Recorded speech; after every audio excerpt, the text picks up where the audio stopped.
Have you ever wondered who is producing the food that you buy and eat every day? Do you have any idea what a farmer's life looks like? Do you maybe dream of becoming a farmer yourself one day? How could you make this dream come true? How many farmers are there in Europe anyway? And will there be enough farmers left in the future to feed us? What is Europe doing to support farmers, and how much does this cost? Did you know that you are contributing to the support of farmers?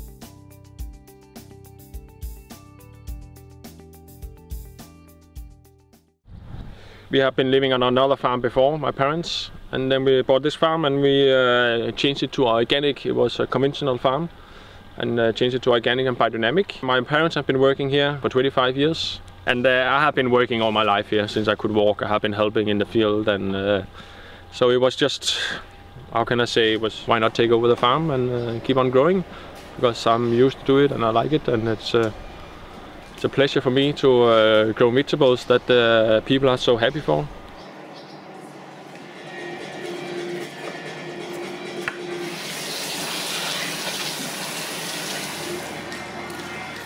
Three years ago we made start up a generation shift that I'm taking over my parents' farm, and I can buy it for a reasonably good price. There's a lot of work to take over a farm. It's a lot of paperwork and it costs a lot of money to change it, all the stuff.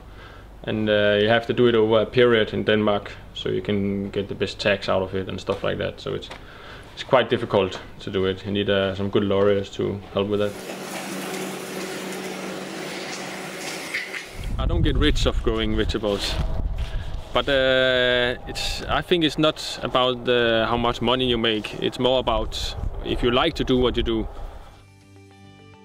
Since World War II, the number of farmers in the European Union has been steadily decreasing by 2 to 3% each year. Currently, there are some 12 million farmers. At the same time, the size of the farms is growing and is now on average as big as 15 football fields.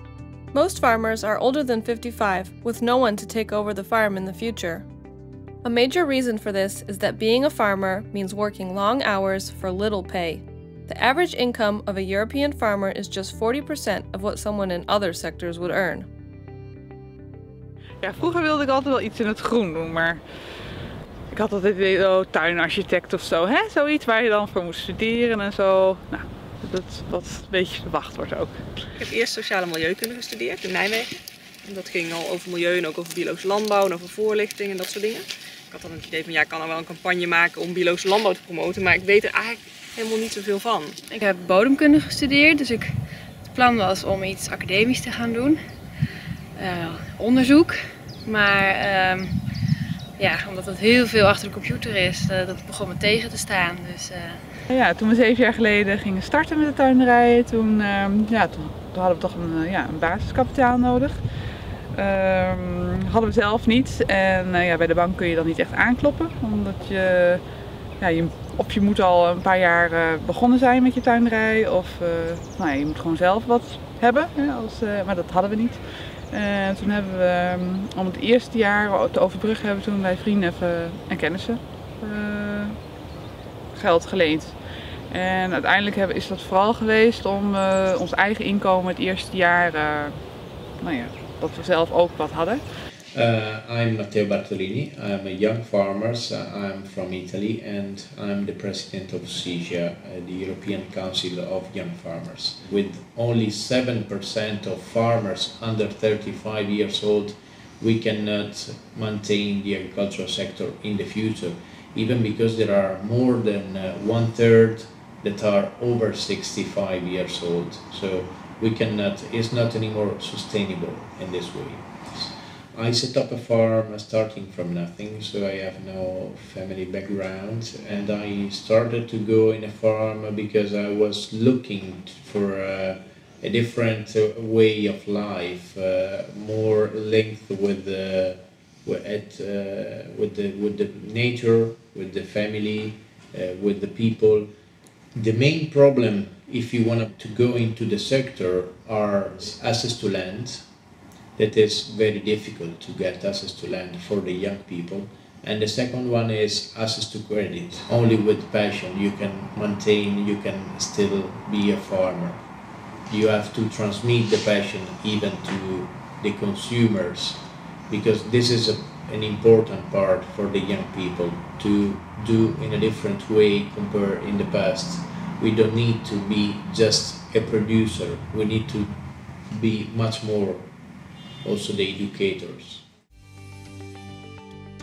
38% of the total European budget is for the Common Agricultural Policy. This is divided into two main parts, or pillars. Pillar 1, the biggest one, with 278 billion euros, is mostly for direct support to farmers. Pillar 2 money is to help farmers to improve their knowledge, to protect nature and environment, and to create more jobs in rural areas. Farmers under 40 can receive extra support from the Common Agricultural Policy when they take over a farm or want to start a farm. The member states can use up to 2% of their total Pillar 1 budget for this kind of support. They can also use a part of the budget for rural development to give extra support to young farmers. Het idealistische doel is dat wij de productie van eten weer terug willen brengen bij de consument. En dat is dus de burger in de stad. Maar wij willen wel echt een productiebedrijf zijn. Want wij willen het verhaal vertellen, dus eigenlijk laten zien, dus toch wel weer die beleving. Maar wel vanuit een echte productie. Dus hier geen strak aangeharkte tuintjes, maar gewoon een bedrijf zoals die is. Met oogstresten op het land, met eventueel modder op je erf. Daarnaast willen wij het verhaal van de voedselketen vertellen. En heel stiekem, dat is een verborgen, zeer open agenda. En dat is dat wij in onze kleine bescheidenheid heel lichtjes willen knagen aan het grote systeem, het voedselsysteem, waar wij allemaal onderdeel van zijn. Vooral ook consumenten, niet te vergeten.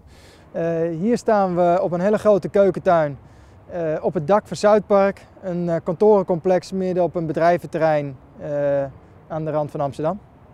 Er staat 2 miljoen vierkante meter staat er leeg in Amsterdam. Dus je moet iets speciaals neerzetten. Het complete plaatje klopt hier. Het is echt opgenomen in de ontwikkeling van vastgoed. Om te zeggen, we zetten een nieuwe manier van ontwikkelen van vastgoed in en daar past gewoon zo'n tuin in.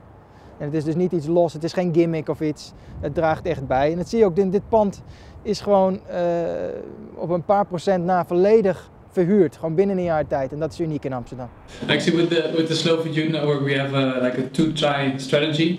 On the one hand, we're trying to create this network of change makers, young people, young professionals from all different kinds of sectors in the food system that we try to educate and to make them the future decision makers and to give them a more holistic perspective of the food system. So that's our one strategy. And on the other hand, we try to involve as many people, mainly young people, but not only people in the discussion on the future of food and farming. And we use a couple of projects and tools for that. In Amsterdam, we founded a couple of years ago the Food Film Festival, which is a 3-day event where we showcase a variety of documentaries, mostly critical documentaries on the food system, but also combine that with the pleasure of good food, so have our own pop-up restaurant with products of farmers that we think are producing in the right way. And I really think that there's a new generation of people that are really interested in seeing what kind of food system they want to have in the future. And it's kind of linked to this maybe a little bit of a populist rising attention for food, but if we make the connection to the environment in maybe health and also the way that our landscape looks, I think we have a very powerful tool to create a new generation of people that really actively change the future of food and farming. We hope you now have a better understanding of how your food is produced and by whom. Farming is hard work that will not make you rich. No wonder that every day almost 1,000 farmers in Europe stop farming, and there are a few sons and daughters that want to take over the farm. It's even harder if you want to become a farmer and your parents don't already have a farm. So, starting young farmers needs support, not only through subsidies from the European Union, but also moral support from you, the consumer.